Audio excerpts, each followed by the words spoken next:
I think just to emphasise again, I know you've said it 100 million times, but yes, do talk to, if you are seriously considering out of desperation or whatever reason, and you think it's likely you are going to see a practitioner that could be involved in things that are suspect, just really ask.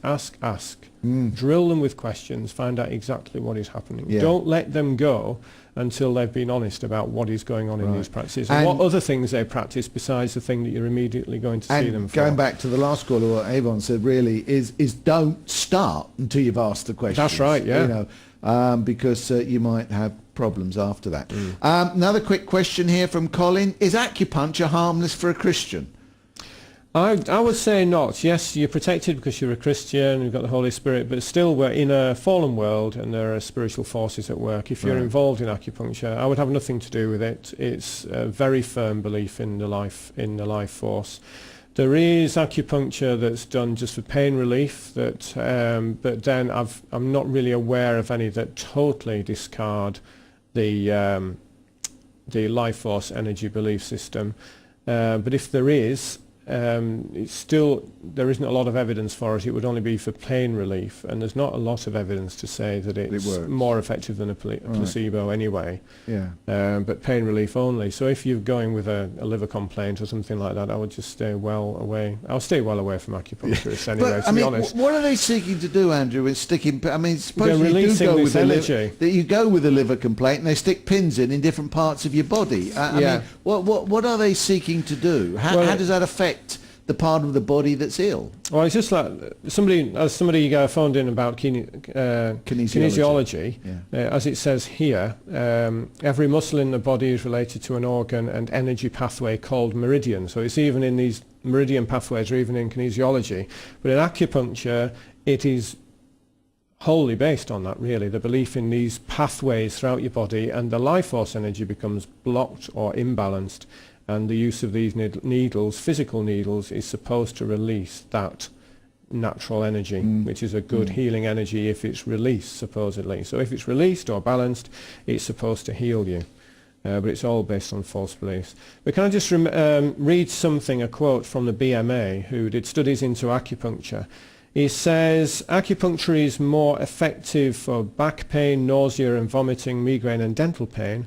So far, results are inconclusive or uncertain for neck pain, osteoarthritis, recovery from stroke, tension headaches, temporomandibular joint dysfunction, smoking cessation and weight loss. In other words, it's just pain relief, really, that they found people have claimed that it's been effective for. So they're looking to really, what they think they're doing is releasing this life force through the meridian, which you can't really see, and so on and so forth, which is a problem and a potential problem. Basically, somebody is taking time to listen to them, their life history, their case history, so that they can decide what technique to use. So they've got the listening ear. They're not rushed out of a surgery like you are with a GP. And so somebody's taking time, and it's got a professional air about it, so there's a sense of confidence that it's going to be effective. If a GP's referred to you, an acupuncturist, then you're assuming that there's scientific backing behind it. So you've got all this reassurance, and you've got time given to you, all of which is a healing thing anyway. So that can change your attitude to any pain or difficulties you're going through. Marag sent us an email, and I hope you were listening there, Marag. I will get back and respond to some of these personally anyway, but she actually says, my GP wants me to attend another GP in the practice for acupuncture. I wasn't very happy about it. I know from previous experience that when they say no, it's as though you don't want to be helped, especially in my case with a long-term chronic problem. But I know these needles are meant to be balancing chi, etc. And so it is. So be honest and explain, Marag, that you're not being difficult, but explain that problem. Welcome back. I trust you were rejoicing and lifting up your hands along with that music. Of course, we've been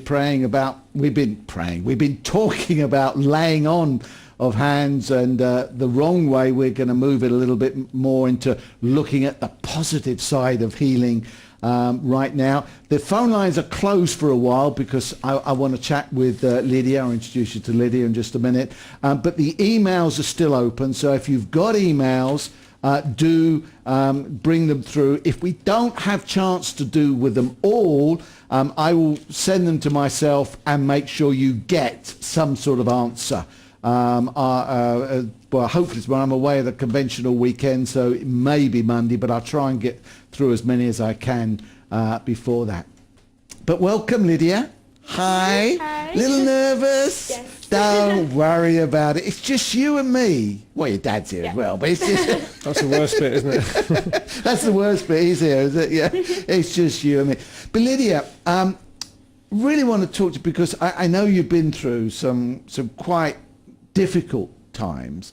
Can you share with us something of your story leading up to be diagnosed with a brain tumour? I mean, you know, what developed, what was going through your mind, and how did things come about to that?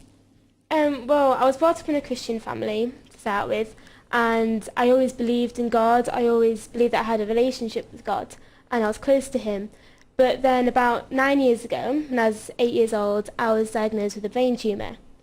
And at first, I was angry at God because I couldn't understand why such a good God would allow something so horrible to happen. And because I was young, I didn't really understand the seriousness of it or anything. I just knew that I didn't like it. And I was having to take all these disgusting medicines and have needles stuck into me, and I was constantly having fits and stuff while my friends were enjoying themselves at school. So I was confused, and I didn't understand why God was letting it happen to me. And through that time in hospital, I feel that I drifted away from God because I didn't get to read my Bible as much or pray because I just didn't have the energy to, and obviously I wasn't going to church. But I do remember the only times I seemed to pray was when I was actually having fits and I was crying out to God. Even in the fit? You found Yeah, yourself that was kind of like the one time when I was praying to God. And I think it's good because it kind of shows that I did trust in God, and I knew that God was in control and that he could get me through it. It was just sometimes hard to understand why I had to go through it in the first place. Mm-hmm. Carry on. But then after I'd had my operation and I was out of hospital, people started to talk to me about my brain tumour and what it really was and how serious it was. And it was then that I realised how amazing God was, because even though I'd gone through that really hard time, God was with me throughout the whole thing, and he never let me suffer on my own. And some of my happiest memories were in hospital, and I really believe that God helped me have a positive attitude during my time in hospital, and it made me realise who God really was, because at a young age you go to Sunday school and you learn all the stories in the Bible, but it made me really realise that God is my father and that he's my best friend and that he's never going to leave me. So even through something as difficult as that, and I have to say I find it, you know, I don't know that I can really imagine what you were going through with that. But you actually, as you say, at first you were angry with God, but in the end you came to see that it really was something that God had used to bring you closer into a reality with him. I mean, isn't that exciting? And was that exciting for you at that time when you came to that realization?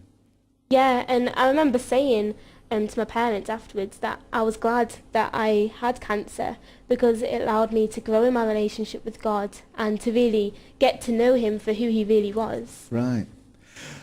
But one brain tumour wasn't all you had, was it? No, it wasn't. About 6 months after my first operation, it grew back again. How did you feel when they told you that it had come back again? How did you feel then? Angry, very, and confused again, like I did the first time, but even more so because I thought, surely God taught me something the first time round. Why do I have to go through it all over again? And I really just didn't understand why I had to suffer all over again like I'd just done. And I'd been having fits ever since my first operation up to being told it had grown back again. But they were waiting to have a scan and to work out what was really going on.